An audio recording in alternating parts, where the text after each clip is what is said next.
अब जो हमारी क्लास है वो है रिवीजन ऑफ ट्रिग्नोमेट्री। सबसे पहले हम बात करते हैं कि हम ट्रिग्नोमेट्री का यूज़ क्यों करते हैं और किसके लिए हम करते हैं। और ट्रिग्नोमेट्री से पहले आपने एक ट्राइंगल देखा है, वो कौन सा ट्राइंगल है? Right angle triangle.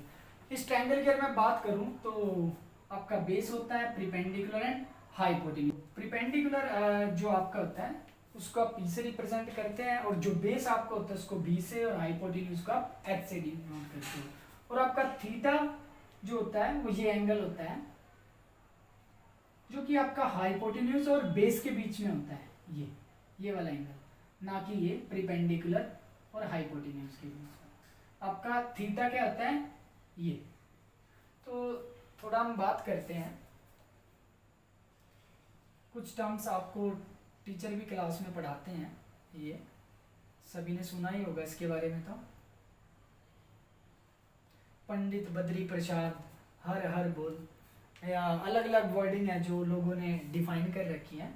तो इसका मतलब हम लोग समझते हैं एक्चुअल में क्या होता है।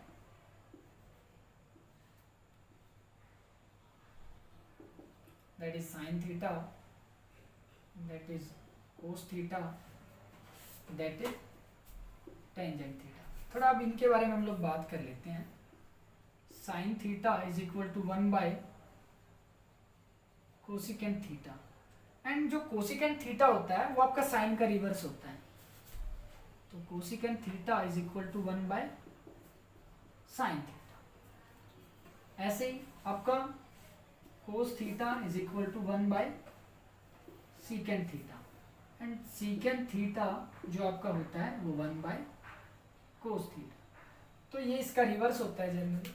अब नेक्स्ट में हम लोग देखते हैं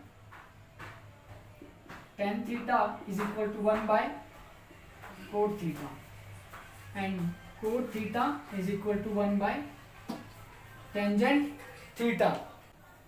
तो आपको सबसे पहले ये जो 6 फॉर्मूले हैं इनको सबसे पहले ध्यान में रखना है।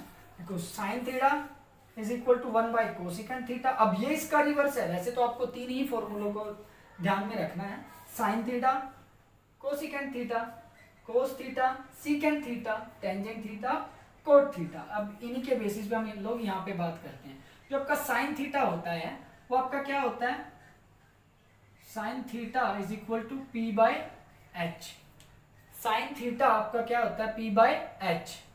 और इसका रिवर्स क्या होता है? यहाँ पे आपने पढ़ा था कोसिकेंट थीटा। तो कोसिकेंट थीटा क्या हो जाता है? H by P. अब नेक्स्ट पे हम लोग बात कर लेते हैं कोस थीटा। कोस थीटा आपका क्या होता है? B by h. Cos theta क्या होता है? B by h. तो इसका रिवर्स क्या है? Secant theta.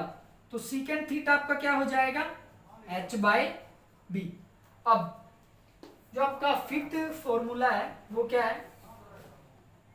यहां पे लिख देते हैं टेंजेंट थीटा। वो क्या है? P by b. और इसका रिवर्स आपका क्या होता है? Cot theta. तो कोट थीटा आपका क्या हो जाएगा?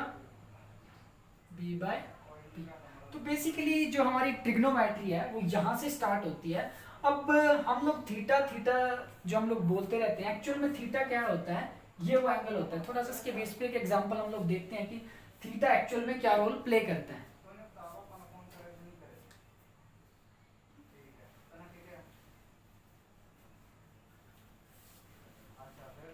जैसे एक जर्नल सा एग्जांपल है आपके पास, एक रैंडमली हम ले लेते हैं ट्राइंगल ए बी सी।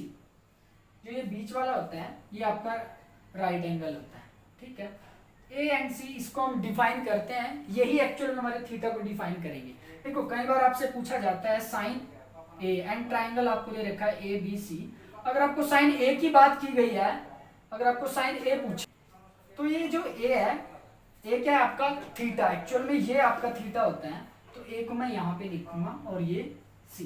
मान लो अब आपका जो प्रीपेंडिकुलर आपको 4 गिवन है, ये 3rd एंड ये 5। तो आपने साइन ए की वैल्यू लिखनी है, वो क्या होता है? P by H. पी आपका क्या है? 4, और एच क्या है आपका? 5। तो साइन ए की वैल्यू क्या हो गई? 4 बाय 5।